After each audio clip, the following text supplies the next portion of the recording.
HarlequinAudio is proud to bring you The Neighbours by Hannah Mary Mckinnon. Performed by Mary Jane Wells, Alex Wyndham, Billie Fulford-Brown and Elizabeth Knowelden.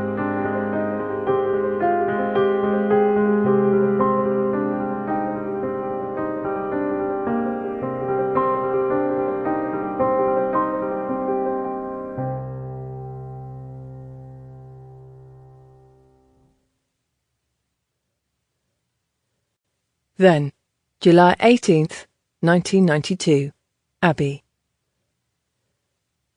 Help!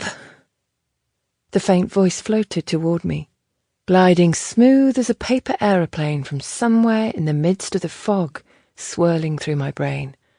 Orange lights flashed in a steady rhythm and... Please!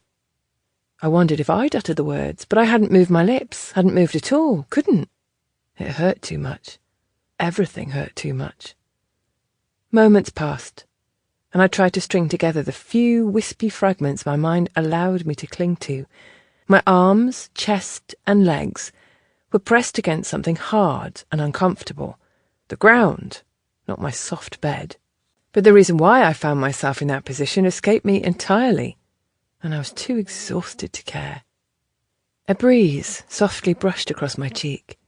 The pavement beneath me felt warm, and despite the distinct taste of rust invading my mouth, I could smell freshly cut grass. Hadn't I been? Help me, Abby. The voice was too low to be mine. A man's then, it had to be. Why wouldn't he let me sleep? My eyes felt heavy and impossible to open, so I let my thoughts start pulling me away, ever so slowly, to the deliciously inviting state of unconsciousness. Abby! Rest would have to wait. Against my better judgment, I raised my head, each millimetre expending energy I didn't think I had, and causing pain to shoot through every part of my body like 1,000 burning hot pins. I tried, but my legs and lower back stubbornly refused to budge, even the tiniest amount, as if I'd been nailed to the ground. I forced my eyes open, and I saw him. Tom! My own voice this time, barely a whisper. Tom! A little stronger, louder. My brother lay a few metres away, in what had been my blue Ford Capri, but which was now an upturned carcass of broken glass and mangled steel. The flashing of the hazard lights illuminated Tom's bloody face and body every few seconds, a perverse freak show. He hung upside down. Unlike me, he was still in the car, somewhere between the front and back seats, his arms and legs bent at impossible angles. Eyes wide and glazed, staring at me, desperate, begging. Abby! He said once more, and I watched as he attempted to lift his arms, tried to reach for me. I can't get out! Tears rolled up his forehead, mixing with a steady stream of blood from the deep gash above his eye that looked like a second mouth. I can't get out! Tom! I said again, before my eyes closed, despite my efforts to keep them open. Fighting the beckoning darkness felt like a struggle I'd never win. The light from the wreck somehow became brighter, warmer too. Somewhere in my brain it occurred to me it wasn't the sun, couldn't be the sun.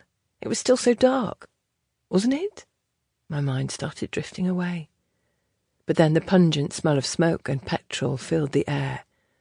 I wanted to move. I needed to get to him, but I couldn't. I'm sorry, I whispered, my eyes open again, staring into his. Tom, I'm so sorry. The last thing I heard were the screams, Tom's and mine, as the car burst into flames. Now, Nate. When the U-Haul van arrived next door, I did what most sensible human beings would do. I ignored it.